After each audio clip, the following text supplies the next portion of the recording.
జయవీర బ్రహ్మజయ గోవింద మామజయ్, జయవీర బ్రహ్మజయ అచ్యుతానంద స్వామి. భగవంతుని యొక్క దర్శనం ఎలా కలగాలి? పురుషోత్తమ ప్రాప్తి యోగం 15వ అధ్యాయం కదా. పురుషోత్తముడు అంటే భగవంతుడు. భగవంతుడు అంటే మీరు ఏ పేరైనా పెట్టుకోండి, ఆయన ఒక్కడే. భగవంతుడు ఒక్కడే. ఎవరైనా నమ్మిన రూపంలో వాళ్ళని ఆరాధిస్తూ ఉంటాం. ప్రాప్తి, ఆయన మనకు లభించాలి. యోగము, పురుషోత్తమ ప్రాప్తి యోగం. పురుషోత్తముడు ఎలా లభిస్తాడు? భగవంతుడు ఎలా లభిస్తాడు? శ్రీ గిరీంద్రమునకు శివమెత్తి పురవెత్తం మల్లికార్జునుండు మాయమగును భక్తి గలుగునాడు భగవంతుడగు పడు. ఇక్కడ ఏం చెప్పాడంటే యాత్రలు వెళ్ళడం మానేయండి అని ఉద్దేశం. నువ్వు ఆ యాత్రకు వెళ్ళినా, ఈ యాత్రకు వెళ్ళినా, ఎక్కడికి వెళ్ళినా నీకేం ఉపయోగం లేదు అని. ఇక్కడ వచ్చిన సవరణ ఉపయోగాలు ఏంటి? అసలు ఉపయోగం ఉండదని కాదు, ప్రాథమికమైన ఫలితం లభిస్తుంది. క్షేత్రానికి వెళ్ళినటువంటి ఫలితం లభిస్తుంది. ఇది సామాన్య మానవుడికి అవసరం.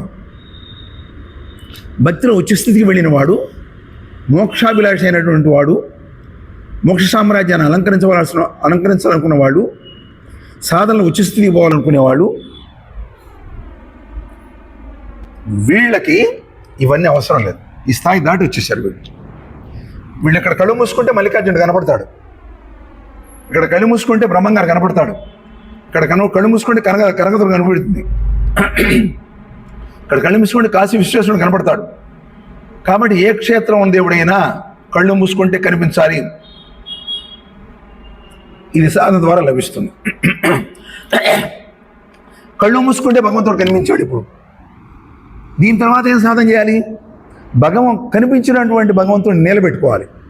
కళ్ళు మూసుకుని అక్కడ కాశీ విశ్వేశ్వరుడు కనపడుతున్నాడు, వెడుతున్నాడు ఆయన. ఇప్పుడు పట్టుకోవాలి. గట్టిగా పిడికిలు బిగించాం, గాలి కూడా లోపలికి వెళ్ళకూడదు. అలా ఏకాగ్రత ఉండాలి అక్కడ.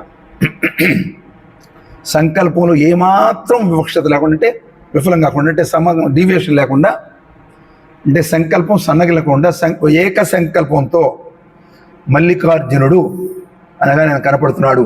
అదే తదేకమైన దృష్టితో ఆయన మీదే మనసు నిలిపి ఆయన్నే చూస్తూ, ఆయనలో మనస్సు అంతర్లీనమైపోయే స్థితి వచ్చిందనుకుందాం, నిలిచిందనుకుందాం, అలాగే ఉంటే ఉన్నదనుకుందాం. ఎంతకాలము? పూర్ణస్థితి. ఇంకా ఏదీ అవసరం లేదు. దేనిని దర్శనం చేయవలసిన అవసరం లేదు, దేనిని ఆస్వాదించవలసిన అవసరం లేదు అని ఆ రూపంలో అలాగే మనసు నిలిపి తదేకంగా ధ్యానిస్తూ కొంత తడువు ఉండగలిగితే శిష్యులు వాళ్ళ సామర్థ్యాన్ని బట్టి ఓ అరగంట ఉండేవాడు, గంట ఉండేవాడు, 2 గంటలు ఉండేవాడు, 3 గంటలు ఉండేవాడు. అలాగే ఉండగలిగినప్పుడు, ఆ ఆనందాన్ని అనుభవించినప్పుడు, ఇది అవ్యయ ఆనందం. ఈరోజు ధ్యానం అయిపోయింది అనుకున్నాం. రాత్రిపూట పడుకునేటప్పుడు ఏమనుకోవాలా? ఓ విశ్వనాథ, నేను ఉదయం త్వరగా సాధనలో కూర్చొని నేను దర్శించేట్టు అనుగ్రహించవయ్యా. మొదటగా బాగా నిద్రపెట్టేట్టు చేయవయ్యా, సమయాన్ని నిద్రలేచేట్టు చేయవయ్యా, లేవగానే పనులను త్వరగా ఏటు చేయవయ్యా, నీ సాధనలో సమయాన్ని కూర్చునేట్టు చేయవయ్యా, నీ యందు మనస్సు లగ్నమయ్యేట్టు చేయవయ్యా. ఇవన్నీ ఎందుకు చెప్తున్నా అంటే, రోజు చెప్పుకోవాలంటే మనసు వేరే ఆలోచనలు పోకుండా ఆయన మీద ఉన్నది అని. ఇవాళ ఉదయం దర్శనం అయిన తర్వాత, సాధన అయిపోయిన తర్వాత, సాయం సమయంలో సాధన అయిపోయిన తర్వాత, ఉదయం నుంచి సాయంకాలం వరకు ఏ పని చేస్తున్నా అదే స్మృతిలో ఉంటూ, సాయంకాలం సాధన అయిపోయిన తర్వాత లేదా రేపు ఉదయం వరకు నిద్రపోయే సమయం తప్ప అదే స్మృతిలో ఉంటే సాధన ఇప్పుడు అభివృద్ధి అవుతుంది. ఆ విధంగా కూర్చొని ఆయన్ని చూస్తూ సాధన చేస్తూ ఉంటే మల్లికార్జునుడు అలాగే కనిపిస్తూ ఉంటే, మల్లికార్జునుడు ఎలా ఉంటాడు? నేల మేఘశ్యాముడు ఆయన. కృష్ణుడు ఆయన ఒకలాగా ఉంటారు, నేల మేఘశ్యాముడు కదా. ఆయన రూపాంతరం చెందుతూ ఉంటాడు. దర్శనం చేస్తూ ఉంటే కాంతివంతంగా మారిపోతూ ఉంటాడు ఆయన. ఆయన దేహం అంతా కాంతివంతంగా కనిపిస్తుంది, దేదీప్యమానంగా వెలిగిపోతుంది, తేజోమయంగా ఉన్నది. ఆ తేజస్సు చూస్తున్నాం, ఆనందిస్తున్నాం. ఆ ఆనందంలో మనసు అంతర్లీనంగా ఉండి ఆ దివ్యానందాన్ని, భవ్యానందాన్ని అనుభవిస్తున్నప్పుడు మనసు నిశ్చలంగా నిలిచిపోతే ఎప్పటికో మనసు బయటకు వస్తుంది, వెలుపలికి వస్తుంది. సమయం చూసుకుంటే 45 నిమిషాలు అయిందనుకోండి, కానీ మనకేమనిపించింది, ఓ 2 నిమిషాలు అయినట్లు అనిపించింది. 45 నిమిషాల సమయం ధ్యాన సమయం 2 నిమిషాలు చేసామని అనిపించగలిగితే ఇప్పుడు మనస్సు పూర్ణంగా లగ్నమైనట్లు లెక్క. ఈ విధంగా మనస్సును లగ్నం చేసి సాధన చేస్తూ ఉంటే అక్కడ కనిపించే మల్లికార్జునుడు రూపాంతరం చెందాడు. ఆయన దేహం కాస్త కాంతిమయంగా మారిపోయింది, ఆయన రూపం కాస్త కాంతిమయంగా మారిపోయింది. ఆ కాంతిని ఆస్వాదిస్తూ ఉన్నాం, అనుభవిస్తూ ఉన్నాం. ఈ విధంగా రోజు రోజు సాధన చేస్తూ ఉంటే, రోజువారీ సాధన పెంచుకుంటూ ఉంటే,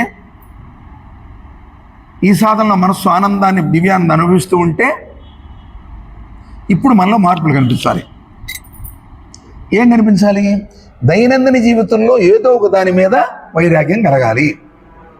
కలిగితేనే ఈ సాధన నిజం లెక్క, లేకపోతే ఇది అనిపిస్తుందే తప్ప నిజం కాదు. సాధన చేస్తున్నాం అనిపిస్తుందే తప్ప నిజం కాదు. ఏదో ఒక విషయం మీద వైరాగ్యం కలగాలి. ఏదో ఒక విషయం అంటే దేని మీద మనసు గూడు కట్టుకొని ఉన్నదో, పట్టుకుంటే వదిలిపెట్టలేకుండా ఉన్నదో, దాన్ని కౌగిలించుకొని ఉన్నదో, మంటరగప్ప కనుక పట్టుకున్నట్లుగా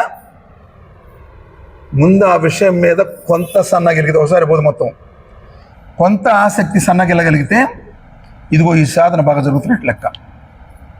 ఇంకొంచెం సన్నగిలిగితే బాగా జరుగుతున్నట్టు లెక్క. ఏ విషయం అయితే మనల్ని గట్టిగా పట్టుకున్నదో, అవసరం లేని విషయం, దాని యందు ఆసక్తి తగ్గుతూ వస్తే సాధన పెరుగుతున్నట్టు లెక్క. దాని యందు ఇంకా తగ్గుతూ వస్తే సాధన ఇంకా ఇంకా ఇంకా ఇంకా ఉజ్వలంగా పెరుగుతున్నట్టు లెక్క. జపం చేసినా, ధ్యానం చేసినా, పారాయణ చేసినా, ఏం చేసినా దేనికి? ఇవన్నెందుకు? జీవుడు వచ్చిందే ముక్తి పొందటానికి కదా. ఈ విషయం చాలామంది తెలియదు. ఈ మార్గంలో మనం వదిలేస్తాం. ఈ మార్గంలోకి వచ్చాము, మనకు తెలుసు. ఇప్పుడు ఏం చేయాలి? ఇంకా ముందుకు వెళ్ళలేకపోతున్నాం. సామర్థ్యాన్ని సంతరించుకోవాలి. ఎన్ని దఫాలు చెప్పిన ఇదే, సామర్థ్యాన్ని సంతరించుకోవాలి. ఎందుకు సంతరించుకోవట్లేదు? ఏదో బలహీనత అడ్డుపడుతున్నది. ఇక్కడ ఏమి బలహీనత అడ్డుపడుతుందో తెలుసుకుంటే ఒక విజయం సాధించినట్టు. తెలుసుకున్న తర్వాత దాన్ని అధిగమించడానికి ప్రయత్నం చేస్తే ఆటోమేటిక్గా, ఎందుకో తెలుసా, ఈ బలహీనత నన్ను పట్టుకుందని మనం గ్రహించిన తర్వాత ఏం చేస్తాం? గురువుగారికి చెప్తాం, స్వామి ఈ మంటకపడి నన్ను పట్టుకున్నది, దీని నుంచి బయట వేయండి అని చెప్పుకుంటాం. ఆయన తప్పిస్తాడు, దాని నుంచి ముందుకు పెడతాం. తప్పించిన తర్వాత మళ్ళీ 10 రోజుల తర్వాత అదే మంటకపడి పట్టుకుందనుకోండి, ఆయన నవ్వుకుంటూ కూర్చుంటాడు. నేను జుట్టు పట్టుకొని బయట లాక్కొచ్చి ఒడ్డును కూర్చోబెడితే మళ్ళీ ఆ సుడిగుండను మునుగుతానంటే ఎవరు వదిలిపెడతారు? సుడిగుండను ఆ నీళ్ళలో దిగబాకు చెబుతుంటే ఒకసారి దిగితివి, పట్టుకొని బయటకు తీసుకొచ్చి అక్కడ కూర్చోబెట్టే మళ్ళీ నేను ఎక్కడే ఈత వేయాలంటే ఈ సుడిగుండ నుంచి బయటకు రంటే ఎవరు రక్షిస్తారు? 1-2 దఫా క్షమిస్తారు, 3వ దఫా క్షమాపణ లేదు. ఏ విషయం బాధిస్తున్నదో దాన్ని వదిలేయాలి. దాన్ని మళ్ళీ దాని జోలికి పెడుతూ ఉంటుంది.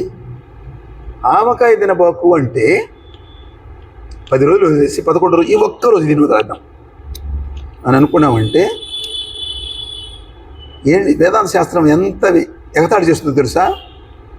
చిన్న ఆవకాయని తినకుండా ఉండలేని నువ్వు విశ్వవిరాట్ భగవాన్ని ఎలా దర్శించగలవు? నీవు దానికి అర్హత లేదు, నీకు పొమ్మని చెప్తుంది అంతే. ఇప్పుడు ఏం చేయాలి? రెట్టింపు ఉత్సాహంతో సాధన చేయాలి.